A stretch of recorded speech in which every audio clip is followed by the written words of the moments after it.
Comment tu peux passer ton taux de présence de 50% à 90% dans tes appels de vente? Tu n'enregistres pas tes appels, j'imagine. Tu perds la data la plus précieuse, le langage exact qui convertit. Je sais, tu penses que c'est compliqué. Regarde comment c'est simple. Déjà, la première chose qui fait qu'une personne ne vient pas à ton appel, c'est qu'elle a un manque de confiance. La confiance, c'est trois choses. C'est des témoignages, d'autres humains qui ont déjà utilisé son produit, qui ont eu des feedbacks que toi tu veux, qui ont réussi à atteindre la situation désirée que tu souhaites. L'offre, parce que si tu vends à un jardinier une remorque, pourquoi pas, mais si tu vends à un jardinier un bateau, c'est pas cohérent pour le jardinier. Et la troisième chose, c'est ton niveau de confiance. C'est que si t'as pas confiance en toi, si t'as pas confiance en ta capacité à apporter des résultats à ton client, évidemment que ça va pas marcher. Évidemment qu'il va pas croire en toi. Évidemment qu'il va avoir moins confiance en toi. Donc déjà, si tu n'as pas ces trois choses déjà qui sont claires dans ton offre, dans tes témoignages et dans la confiance que tu peux avoir envers toi-même, c'est normal que tu aies un taux de show-up qui est à 90%.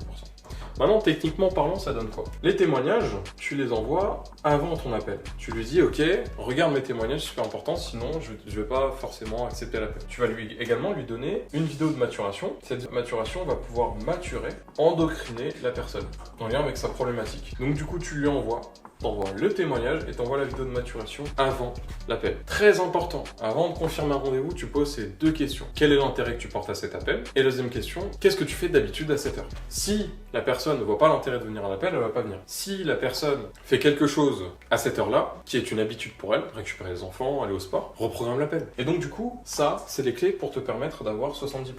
Comment passer aux 90%? C'est la valeur perçue de tes témoignages, la valeur perçue du coup de tes vidéos de maturation, mais c'est surtout la relance. Si tu relances ton prospect par mail, par SMS, que tu envoies un message sur WhatsApp vidéo, évidemment que la personne va venir. N'hésite pas à confirmer du coup le rendez-vous à 8h du matin, à 9h, à 10h. Le matin, t'envoies un petit message, tu dis j'ai pensé à toi, voici une nouvelle vidéo que j'ai faite qui parle vraiment de ta situation. D'ailleurs, est-ce que tu confirmes ta présence à telle heure comme convenu hier? Comme convenu hier. Très important parce que ça renvoie à la responsabilité de la personne de confirmer le rendez-vous qu'elle a convenu. Et c'est pas cohérent que la personne se désiste au dernier moment alors qu'elle a convenu ce rendez-vous. Tu vois ce que je veux dire?